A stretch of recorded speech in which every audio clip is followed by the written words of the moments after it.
बिस्मिल्लाहिर्रहमानिर्रहीम। अस्सलाम वालेकुम वरहमतुल्लाहि वबरकातुहू।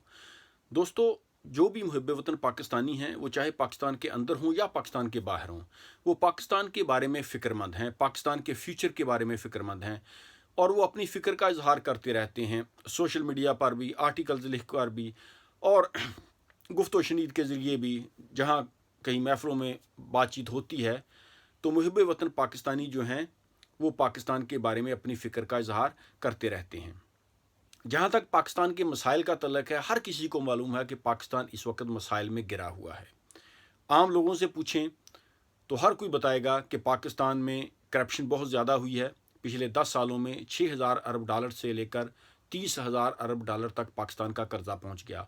पाकिस्तान में हॉस्पिटल्स की हालत आपके सामने है, स्कूलों की हालत आपके सामने है, कॉलेजेस की हालत आपके सामने है, पानी के मसाइल हैं, बिजली के मसाइल हैं, गैस के मसाइल हैं और इसके अलावा भी बॉर्डर्स पर जो सिचुएशन है आपके सामने है। तो बेशुमार मसाइल हैं, लेकिन इसका हल क्या है? हल के बारे में कोई भी हम सीरियस इक़दाम नहीं कर रहे या सीरियस इक़दाम होता हुआ दिखाई नहीं दे रहा। पिछले तकरीबन 40 सालों से इस मुल्क के साथ बहुत ज़्यादा खिलवाड़ किया गया, मुल्क को लूटा गया, मुल्क के अदारों को तबाह किया गया। तो बहरहाल हर कोई जानता है क्या हुआ, लेकिन हल जो है ये हमें कहीं से नज़र नहीं आ रहा कि इसका हल क्या है। क्या टेलीविज़न पर बैठकर निशानदही करने पर टॉक शोज़ में कि पाकिस्तान के ये मसाइल हैं, पाकिस्तान के मसाइल हल हो जाएंगे? मस्जिदों में बैठकर अगर हमारी मजहबी क़यादत जो है ये एक दूसरे पर तानो तशनी करे या एक दूसरे को गालियां दे या फिर पॉइंट आउट करे ये गलतियां, क्या इससे मसाइल ठीक हो जाएंगे? हमें कुछ तो करना पड़ेगा ना कि जिससे पाकिस्तान के हम इस मसाइल से निकल सकें। ये जो हम मसाइल में गिरे हुए हैं, आखिर इससे हम कैसे छुटकारा हासिल कर सकते हैं? दोस्तों, जब हम तरक्की याफ्ता ममालिक की तरफ देखते हैं तो वहाँ पर कोई इस्लामी निज़ाम राज नहीं है। इंसानों के बनाए हुए कवानीन से उन लोगों ने तरक्की की है। आखिर क्या चीज़ है उनमें जो उनके ममालिक तरक्की कर गए? अगर आप स्टडी करें, चाइना है, अमेरिका है, बरतानिया है, यूरोपियन कंट्रीज़ हैं, ऑस्ट्रेलिया है, कनाडा है, उनमें एक चीज़ आपको जो है वो मुश्तरक दिखाई देगी तमाम ये तरक्की याफ्ता ममालिक में। हालांकि वो इस्लामी कंट्रीज़ नहीं हैं, लेकिन वहाँ पर तमाम इंसानों के लिए कानून एक है और अदालतों में 99% इंसाफ होता है। 100% मैंने नहीं कहा, हो सकता है 1% उधर भी कोई वो डंडी मारते हों, लेकिन बज़ाहिर वहाँ पर इंसाफ होता है और अमीर और गरीब के लिए कानून एक है। देखें, मालो दौलत इकट्ठी करना, बिजनेस करना, कारोबार करना, इसकी इस्लाम में ममानत नहीं है। आप अपने मालो दौलत से अयाशी करें, हॉलीडेज़ करें, बड़ा घर लें, गाड़ियाँ रखें, आप ऐशो इशरत करें, अच्छा खाना खाएं, लेकिन आप अपनी मालो दौलत से किसी गरीब पर जुल्म नहीं कर सकते, किसी गरीब का हक गज़ब नहीं कर सकते, किसी गरीब के साथ, किसी मजलूम के साथ आप ज़्यादती नहीं कर सकते। पैसे इकट्ठे करना और उस पैसे से ऐशो इशरत करना ये अलग चीज़ है, और अपने पैसे का, अपने इक़्तिदार का, अपनी पावर का, अपने ओहदे का नजायज़ इस्तेमाल करके किसी पर जुल्म करना ये बहुत बड़ा गुनाह है। पाकिस्तान में अमीर और गरीब का फ़र्क कैसे ख़त्म हो सकता है? ये जो हमारी सोसाइटी जो है ये डिवाइडेड हो चुकी है, हमारा मुआशरा जो है ये डिवाइडेड हो चुका है, इसको कैसे ख़त्म किया जा सकता है? हम एक कौम कैसे बन सकते हैं? उसका वाहिद हल ये है कि पाकिस्तान में आदलाना निज़ाम का क़याम अमल में आए, अमीर और गरीब के लिए एक कानून हो और अदालतों में इंसाफ मिले। जितने भी तरक्की याफ्ता ममालिक हैं उनमें यही चीज़ मुश्तरक है कि वहाँ पर कानून सब के लिए एक है। अब हम अपनी सोसाइटी को तो खुद डिवाइड कर रहे हैं। ठीक है जी, तुम गरीब हो, तुम्हें इंसाफ नहीं मिलना, तुम मीडियम क्लास के हो, इतने पैसे दे दो, तुम्हें ऐसा इंसाफ मिल जाएगा, तुम मेगा रिच हो, तुम अनटचेबल हो, तुमको इंसाफ नहीं मिलना, तुम बस चले जाओ, बग़ैर इंसाफ के चले जाओ। امیر کے لیے کوئی قانون ہے، غریب کے لیے کوئی قانون ہے، جتنا کوئی پیسہ دے دے اس کو اس حساب سے انصاف مل جاتا ہے. تو سوسائٹی کو تو ہمارے ادارے خود ڈیوائیڈ کر رہے ہیں.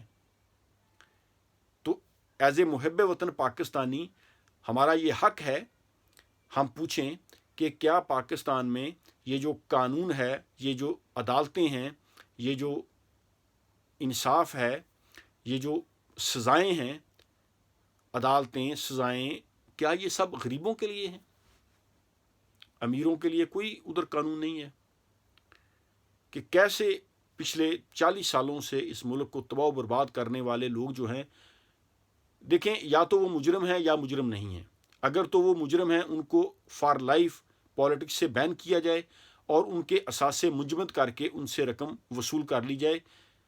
اب یہ جو انصاف میں تاخیر ہو رہی ہے کہ جو میگا رچ لوگ ہیں وہ اسمبلیوں میں بھی بیٹھے ہیں، شوگر مافیاز، یہ جو پیٹرول کا مافیا، آٹے کا بحران پیدا کرنے والے، وہ اپوزیشن میں بھی پھر رہے ہیں، حکومت میں بھی پھر رہے ہیں، اور وہ ان کو کوئی پوچھنے والا بھی نہیں ہے. تو ایسے یہ کیسے ملک ٹھیک ہوگا؟ یعنی جن پر کیسز ہیں، کرپشن کے کیسز ہیں، کتنا وقت لگتا ہے؟ ابھی یہ 2 سال تو عمران خان صاحب کو ہو گئے ہیں وزیر اعظم آف پاکستان بنے ہوئے. اس گورنمنٹ سے ہمیں بہت زیادہ امیدیں وابستہ تھیں کہ چلو یار کوئی تو احتساب کرے گا، کوئی تو پاکستان کی اس ڈوبتی ہوئی کشتی کو سہارا دے گا. لیکن پچھلے 2 سال سے مجھے بتائیں کسی ایک امیر آدمی کو بھی سزا ملی ہے؟ وہی امیر آدمی کچھ اپوزیشن میں ہے، کچھ حکومت میں ہے، ان پر کرپشن کے الزامات بھی ہیں، لوٹ مار کے الزامات بھی ہیں، لیکن اس کے باوجود وہ حکومت میں بھی ہے، اپوزیشن میں بھی ہے. انصاف جو ہے وہ کسی کے ساتھ ہو نہیں رہا. انصاف کا تقاضا تو یہ ہے نا کہ اگر کسی نے کرپشن کی ہے تو آپ اس کی جائیداد کو منجمد کر دیں اور اس کو فار لائف پالیٹکس سے بین کر دیں. لیکن ہماری عدالتیں جو ہیں یہ ان کو ضمانتیں دے رہی ہیں. نیب کیا کر رہی ہے؟ میرے بھائیوں، یہ لمحہ فکریہ ہے. ہمیں سوچنا پڑے گا کہ کیا پاکستان میں یہ قانون، یہ عدالتیں، یہ سزائیں، یہ جیلیں، کیا یہ صرف غریبوں کے لیے ہیں، امیروں کے لیے نہیں ہیں؟ ہم اپنی سوسائٹی کو، ہمارے ادارے اپنی سوسائٹی کو تو یہ خود برباد کر رہے ہیں. ہم اپنی سوسائٹی کو ڈیوائیڈ کر رہے ہیں، امیر اور غریب کا فرق پیدا کر رہے ہیں، طاقتور اور کمزور کا فرق پیدا کر رہے ہیں. اس فرق کو ختم اسی طریقے سے کیا جا سکتا ہے کہ پاکستان میں قانون سب کے لیے ایک ہونا چاہیے. پاکستان میں عدل و انصاف ہونا چاہیے. خواہ وہ کوئی آدمی کتنا بھی پاورفل ہو، اس کے پاس کتنا بھی پیسہ ہو، وہ بڑے سے بڑے عہدے پر فائز ہو، جب وہ قانون کے کٹہرے میں آئے تو انصاف کے ساتھ فیصلہ ہونا چاہیے. یہی ایک واحد راستہ ہے پاکستان کو واپس ترقی کی راہ پر گامزن کرنے کے لیے. مجھے حیرت ہوتی ہے کہ یہ جو ٹاک شوز میں لوگ بیٹھے ایک دوسرے کے ساتھ فضول بحث کر رہے ہوتے ہیں، فضول بحث، اس کا کوئی نتیجہ نہیں نکلتا. پچھلے 10 سال سے آپ جتنے بھی ٹاک شو دیکھیں، کسی کا کوئی رزلٹ نکلا ہے؟ فلاں نے کرپشن کا لی، آج یہ ریفرنس دائر ہو گیا، آج یہ ہو گیا، آج فلاں کی عدالت میں پیشی ہے. پوری قوم کا آپ وقت ضائع کر رہے ہیں، کرنا آپ نے کچھ ہے نہیں. یا تو پھر جو بڑے میگا رچ مجرم ہیں ان کو سزائیں دیں، اور نیچے تک ایک میسج چلا جائے گا کہ دیکھیں یہ ٹاپ 10 جو پاکستان کے بڑے کرپٹ مافیا ہیں ان کو سزا مل گئی ہے. نیچے تک جو ہے وہ میسج چلا جائے گا. وہ بات ہے نا کہ آپ گاؤں کے ایک چودھری کو سزا دے دیں تو نیچے جو 100 کمی ہے ان تک میسج چلا جاتا ہے کہ گاؤں کا چودھری نہیں بچا تو ہم بھی نہیں بچیں گے.